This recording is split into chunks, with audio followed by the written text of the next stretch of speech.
The installation of the TUTCO control panel requires supplying power to the unit and safely wiring the various components. Like all electrical component wiring, it's important to carefully follow all electrical safety instructions. Most will start by wiring the 240/480 volt power input line to the control panel circuit breaker. Please note, there are no pre-punched holes in the panel. Consider the components' locations and use an appropriate sized hole punch to provide access to the circuit breaker. When punching holes in the box, use caution to clean up any metal fragments. The hole punched will require the appropriate wire locking fittings and gaskets. The hex head terminals for connecting the power lines reside behind a finger-safe cover. Using a Phillips head screwdriver, remove the finger-safe cover guard to expose the 3 power lead terminals. Feed the 3 phases of input wire into the terminals and securely tighten the hex bolt using a 5/32 hex wrench. The ground wires connect to the left of the circuit breaker in the DIN rail connector identified as ground in green. Don't forget to attach the input safety protective cover over the input terminals when complete. The next step is to verify that the transformer clip is in the right position for the control voltage connected. The unit should be set at 480 volt from the factory as default. If 240 volt is needed, install the spare jumper clip to change the transformer from 480 to 240 volt. The first thing required to do is to remove the transformer wire safety cover. Refer to the labeling on the transformer for all input connections. There are 4 screws, top and bottom, that wire up both the input and output sides of the transformer. You're concerned with the top. As default, the input jumper is connected to the middle 2 screws labeled 3 and 2 for 480 volt power line connections. We're now going to change the 240 volt input wiring jumpers. For 240 volt input wiring, the jumper should be connected between 1 and 3, open between 3 and 2, and then connected again between 2 and 4. Remove the existing clip by loosening the screws. The jumper will easily be removed without entirely loosening the screws. Don't forget to add the finger-safe cover back on when done. With the input power configured properly, move on to the heater connections.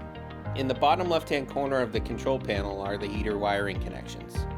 Thermocouples, start, stop, and remote e-stop connections are all angled in the DIN rail for easier termination. The heater ground terminal and the L1, L2, and L3 terminals are used to connect the heater.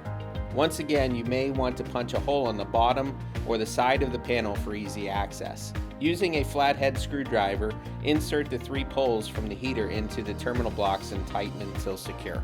Next, let's wire the thermocouple connections and the system controls based on the application and specific heater. There are 2 thermocouple sensor blocks. They are labeled 1TC and 2TC. 1TC is for your high limit temperature sensor connection. 2TC is for the process temperature control sensor. The left terminal is positive and the right terminal is negative. The final step in wiring is the remote control and application-based connections.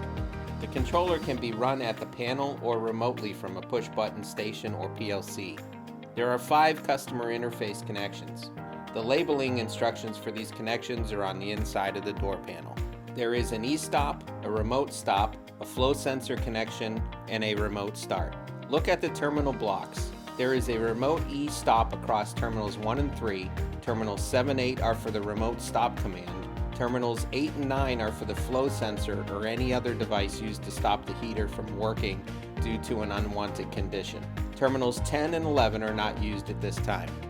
Above the thermocouple block, you will see a selector switch that allows you to choose between local and remote control. In local mode, all the temperature controls will come directly from the front of the panel. You will find the controls for start, stop, reset on the front door of the controller. Except for an e-stop, no other remote controls will function while set to local. When you switch to remote, the controls on the front of the panel, including start, stop, reset, will not function. The LEDs will light up, however. All commands will now come from a remote station or PLC when in remote. Next to the local and remote selector switch is the temperature high limit setting. It's a manual temperature setting that limits power to the heater. The last step before activating the power lines and running the heater is setting the high limit control. Typically, this setting is at 0 as a default. Fahrenheit is in black, Celsius is in red. Be sure to check the heater specifications in the manual for the proper high limit settings.